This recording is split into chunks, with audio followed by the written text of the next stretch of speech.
In case you didn't watch the first segment of this trilogy on the U.S. Grant Cottage Gala fundraiser in the fall of 2022, where we featured a reading by actor Treat Williams of his play based on Grant's memoirs, I wanted to set the stage as the General's great-great-grandson Ulysses Grant Dietz introduced four-star General David Patraeus, who has become a Grant Scholar himself. Dietz served as the master of ceremonies for our gala and Zoomed from his home in New Jersey because shortly before the event, he had tested positive for COVID. More than 325 guests paid $125 each to listen to Dietz, as well as General David Patraeus, a four-star former head of the CIA, and Grant biographer Ron Chernow. Here's the extraordinary interview with General Patraeus. Good to be back with you. I hope you enjoyed your dinner. I had pizza. So as I said before, I regretted not being with you so I could enjoy that dinner with you. I'm delighted to have sharing the screen with me right now General David H. Patraeus, whom I've been lucky enough to meet him before, and I'm delighted to be able to ask him questions because I would certainly not have the answers to those questions. General Patraeus is a partner with the global investment firm of KKR and chairman of the KKR Global Institute, which he established in 2013. Prior to joining KKR, General Patraeus served for a modest 37 years in the U.S. military,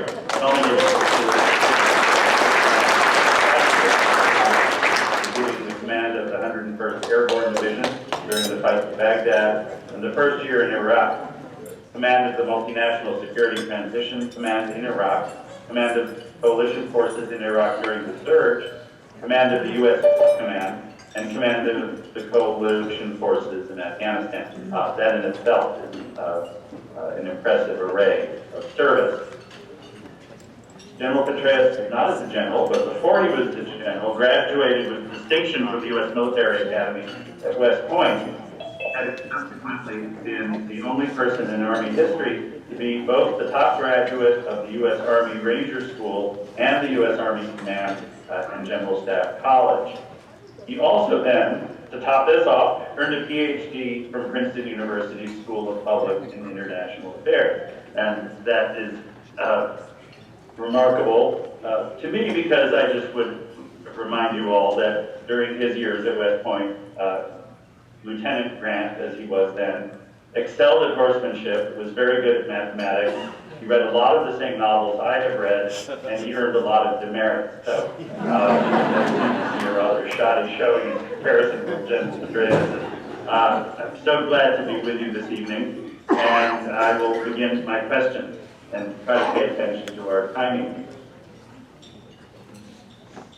So, the first one is sort of simple and obvious, but a lot of people have probably asked it of you over the years, is has any of Grant's military strategy, or is any of Grant's military strategy still applicable in modern warfare? And that's actually something I have wondered myself. Well, it is.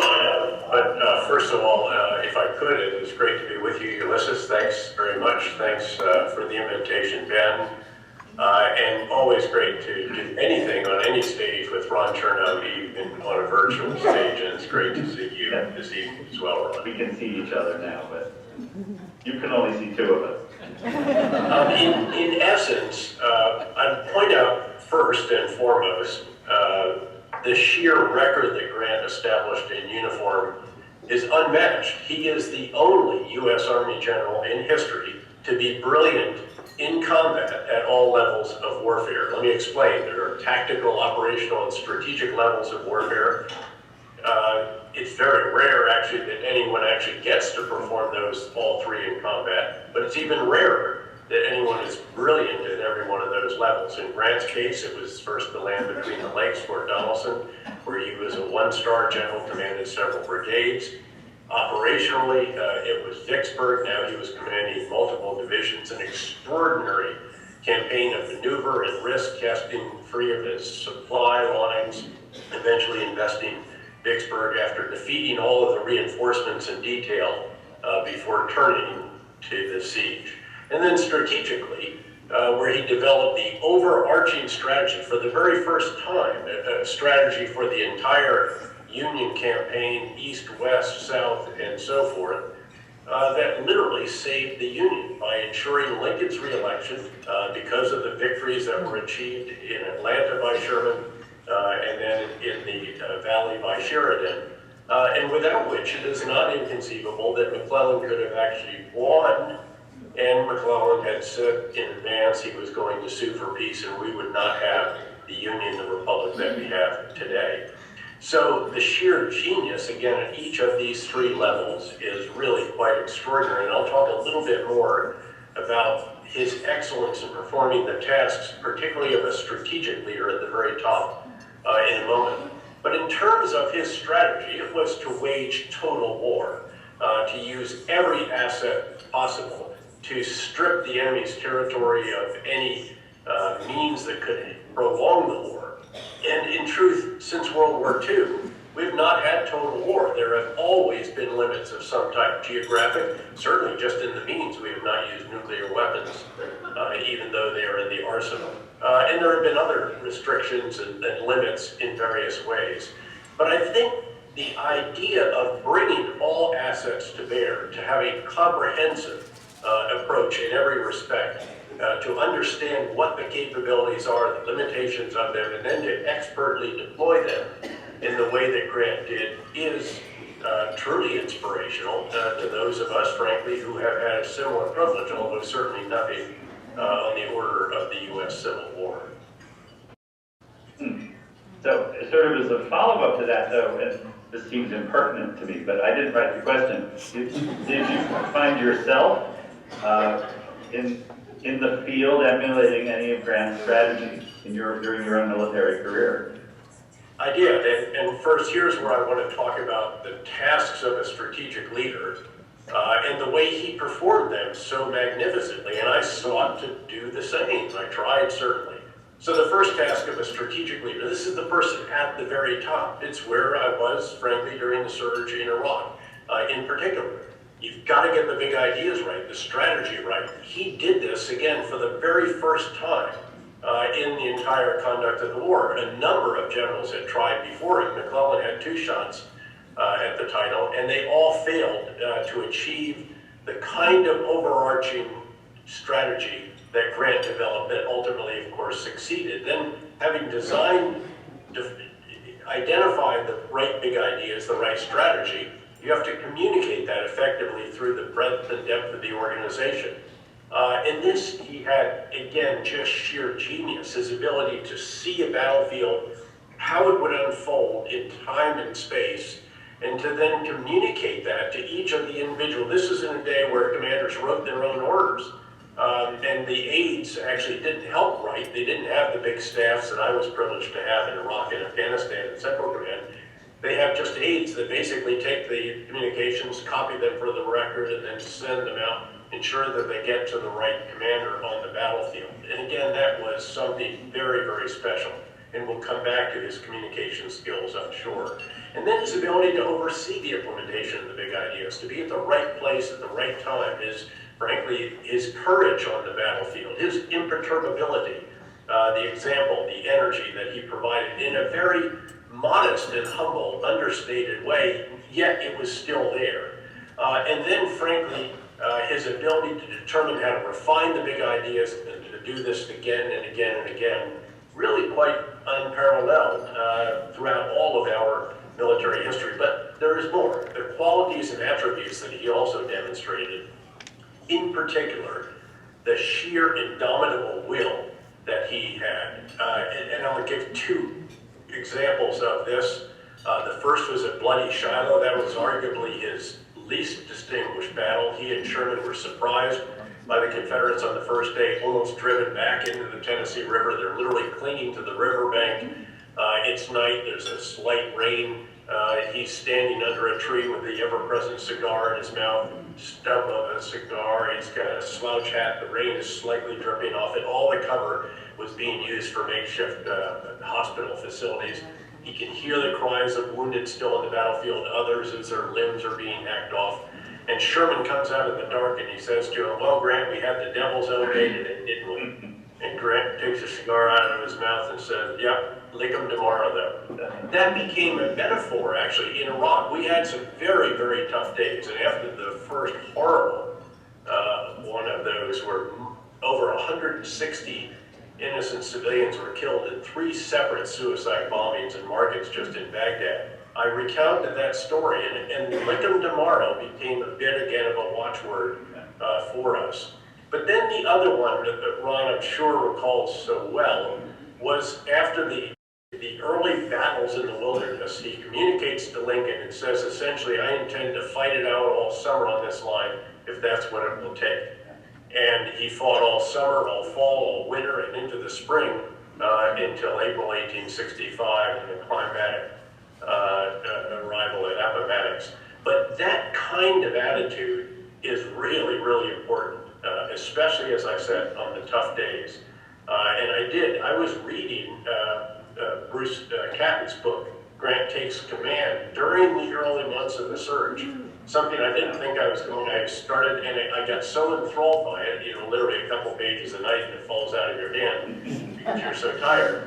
But it was truly inspirational to me. So his example, the qualities and attributes, as well as his exercise of strategic leadership, truly impressive. So, I'm looking, one of these questions seems a little redundant, but to skip ahead and then go back to it, or skip ahead to the redundant one, because maybe you covered them all, but were there other qualities that, as a military commander, that he discovered in himself as he fought the war that made him stand out from other commanders? And you sort of alluded to it, or unless you feel you've actually covered it all already. Well, I do think that this ability to envision a battle, actually to envision a strategy first of all, but also to envision how a battle might play out. This is really extraordinary, and it's the essence of battlefield genius, which is, again, the operational judgment to understand how you want to prosecute a battle. Now, it didn't always turn out that way. Sometimes it was, it didn't at all. In some other cases, the battle above the clouds, where the success was so great they didn't even have to do some of the subsequent. The Union just kept on going. But that capability is really quite rare, again. But then you couple that with his ability to communicate to the individual commanders what he wanted them to do, so that they clearly understood their role. And again, it's a role in time as well as in space. So it's sequencing. It's essentially, we have nowadays synchronization matrix that we lay out for our commanders in a complex operation to show who does what, and you eventually reduce it actually to an operational schedule. It's just all the tasks by time, so that you're ticking them off. And if you're in a very complex, very sophisticated particular operation. He did this before we had computers, before we had large staffs, before we had all the other enablers that we have these days. He did that himself, and again, that is truly extraordinary. And that kind of then leads me back to the question before, which you already partly answered, is that something that sort of I hadn't thought about is that how did his qualities, just it says here, how did he earn, but how did these qualities earn him the respect of the armies in the East in 1864? Because I keep forgetting that he was this unknown, hasty general from the Western Theater. So how did he earn the respect of these armies that he was suddenly in command of in the East? Well, it was really quite simple. He didn't retreat. All of his predecessors went at Lee. They ran into, they didn't succeed, and in most cases, they withdrew back to the outskirts of Washington, D.C. And Grant, when he hit Lee, the troops are all waiting to see what was going to happen. It's in the wilderness. It's this terrible, there's fires. It's very densely, dense terrain, very heavily wooded, and it became almost an inferno. And instead of pulling back, Grant just directed them to go left and go at them again. And the troops were literally watching to see which way they were going to go at the crossroads. And when they turned south again, instead of heading north, there reportedly were actual huzzas and cheers, and they realized this guy is going to take this to its ultimate conclusion. So that really was it. Now, over time, of course, they came to see, I think, all these other qualities and attributes that I've described. But you're right that when he came from the West, which was seen as the economy of force theater, it was not, of course, where the Army of Northern Virginia, Robert E. Lee, was, that had so terrorized the capital and made its way all the way up into Pennsylvania and so forth in Gettysburg. So there was skepticism about this individual. And of course, those who recalled that his earlier time in uniform had not ended happily. As you'll recall, he had essentially been asked to resign after some issues involving alcohol. And of course, he hadn't exactly succeeded in what he had done subsequent to that. So at the age of 40, when the war began, he was actually in a job where he was subordinate to his two younger brothers, working for his father, which he desperately didn't want to do, in a tannery, having failed at virtually everything else that he had tried. So all of a sudden, though, you see the genius evolve and come out, and it plays itself out on the battlefield in a way that, as I said, is not equaled by any commander before or since.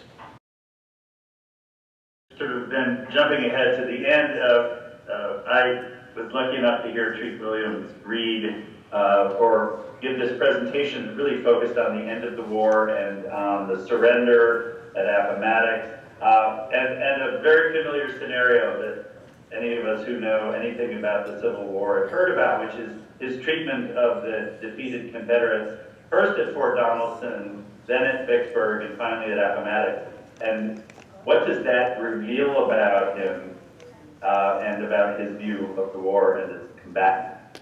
Well, I think Appomattox in particular was, the agreement was distinguished by, again, a very magnanimous arrangement.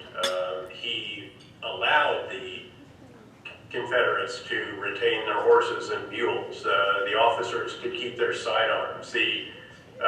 There was no gloating. He refused to enter Richmond, for example. He didn't arrive as a conquering hero. He was very sensitive to the feelings of those he had defeated, over whom his forces had prevailed. And I think that did distinguish him in many, many respects. But it was also part of his nature. He was by nature a very understated, very humble man of few words, and none of the affectations that some others of us have been given to over the years, to wear all of our ribbons or something like that. In fact, he wore the uniform of a private, but it had the shoulder strap of the three-star general. So this was Grant at heart. And it comes through, of course, also in his memoirs and all of his dealings, really. It was not without shortcomings in certain respects, and I'm sure that Ron will get into some of those because they came out even more markedly in his performance as the president. But he was very, very special in that regard, and tragically, Reconstruction did not evolve in the way that he hoped it would, and in the way that I'd like to think that Lincoln hoped that it would as well. But again, that's a topic I'm sure that Ron will discuss during his subsequent remarks. And just a final, this is actually your answers have got other questions that I'm not allowed to ask because we have little time, but just a final comment, and why do you think Grant's memoirs are so well regarded? Well, again, he was an extraordinary communicator, but he did it in a way that was, again, almost unique to him, in language that is very spare, very lean, it's very efficient, but it's also very descriptive. It was also quite direct. He didn't go out of his way to settle scores, but he also did not go out of his way to avoid observations about individuals. And again, truly unique, I think, in that regard. And it was what made those memoirs so extraordinary and successful, together, of course, with the incredible marketing of Mark Twain, who persuaded him to do the deal in a certain way that provided for Grant's widow exceedingly well in the wake of his death. Keeping in mind that, of course, he finished it not far from where the dinner is, in a mountain lodge, and desperately finishing it before throat cancer took him. That seems like a good way to make a transition, and I'm not sure if I'm supposed to be getting directions, but I think I have a schedule in front of me and I will stick to it, except, of course, then I see Ron, but he's not next to me on the screen, so what I'm going to do, I think, is thank you, General Patraeus. That was really great. I think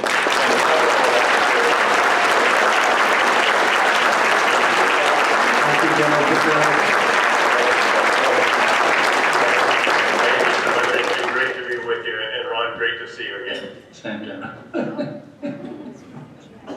We'll give you a break here following Ulysses Grant Dietz' interview with General David Patraeus on the occasion last fall of the gala fundraiser for U.S. Grant Cottage Historic Site as we mark the 200th birthday of the General and entertain 325 stalwart supporters of the cottage. Stay tuned for perhaps the most interesting segment as Ulysses Grant Dietz interviews his great-great-grandfather's biographer, Ron Chernow. I'm Tim Welch, a Grant Cottage volunteer.